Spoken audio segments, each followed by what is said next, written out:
பொதுவாக நம்ம பெரியவங்கள்லாம் என்ன சொல்லியிருக்காங்க? உப்பு தின்னவன் தண்ணி குடிச்சாகணும், தப்பு செஞ்சவன் தண்டனை அனுபவிச்சே ஆகணும்.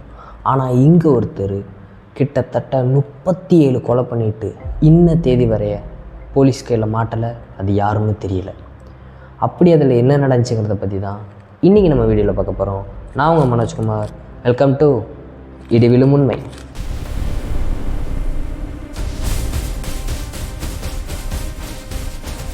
1960 1970 காலகட்டத்தில் அமெரிக்காவில் கலிஃபோர்னியா மாகாணத்தில் எல்லோரும் ஜாலியாக சந்தோஷமாக இருந்தாங்க.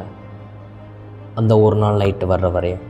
அந்த ஒரு நாள் நைட்டுக்கு அப்புறம் எல்லா காதல் ஜோடிகளும் நைட் நேரத்தில் வெளியே வர தயங்கினாங்க. எல்லா டாக்ஸி டிரைவர்ஸும் நைட் நேரத்தில் பயத்தோடைய வண்டி ஓட்டினாங்க. எல்லா பத்திரிகையிலையும் ஒரே பேர் தினமும் வந்துக்கிட்டு இருந்துச்சு. அந்த பேர் ஜோடியாக் கில்லர்.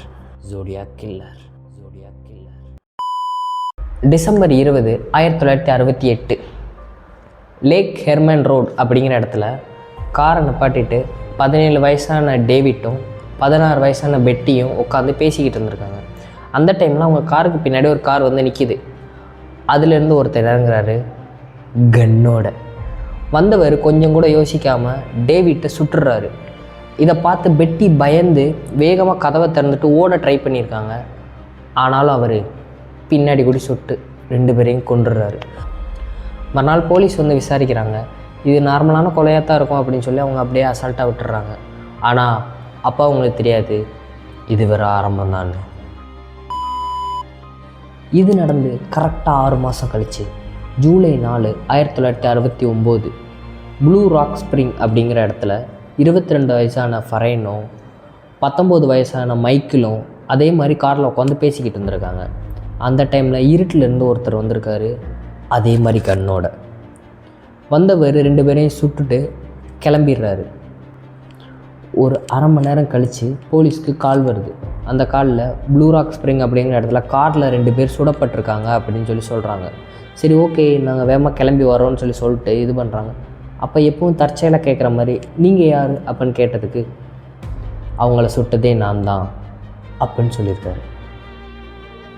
போலீஸ் அந்த இடத்துக்கு போய் பார்க்கல 2 பேர் சுடப்பட்டிருந்தாங்க. 2 பேரையும் ஹாஸ்பிட்டல் அனுப்புகிறாங்க. போகிற வழியிலேயே ஃபரைன் இறந்து போகிறாங்க. ஆனால் அதிர்ஷ்டவசமாக மைக்கிள் இன்னும் உயிரோடு தான் இருந்தார். அவரை காப்பாற்றிட்டாங்க. 2-3 நாள் மைக்கிள் ட்ரீட்மெண்ட் எடுத்ததுக்கப்புறம் கொஞ்சம் சுயநினைவுக்கு வந்ததுக்கப்புறம் போலீஸ் போய் கேட்குறாங்க, நீங்கள் அவரை பார்த்தீங்களா, அடையாளம் சொல்ல முடியுமான்னு கேட்கல. 28-30 வயசுக்குள்ளே இருக்கும், ஒரு 80-85 கிலோ இருப்பார், அதே மாதிரி கண்ணாடி போட்டிருந்தார் அப்படிங்கிற மாதிரி சொல்லியிருக்காரு. மறுநாள் எல்லா பத்திரிகைக்கும் ஒரு லெட்டர் ஒன்று வந்துச்சு.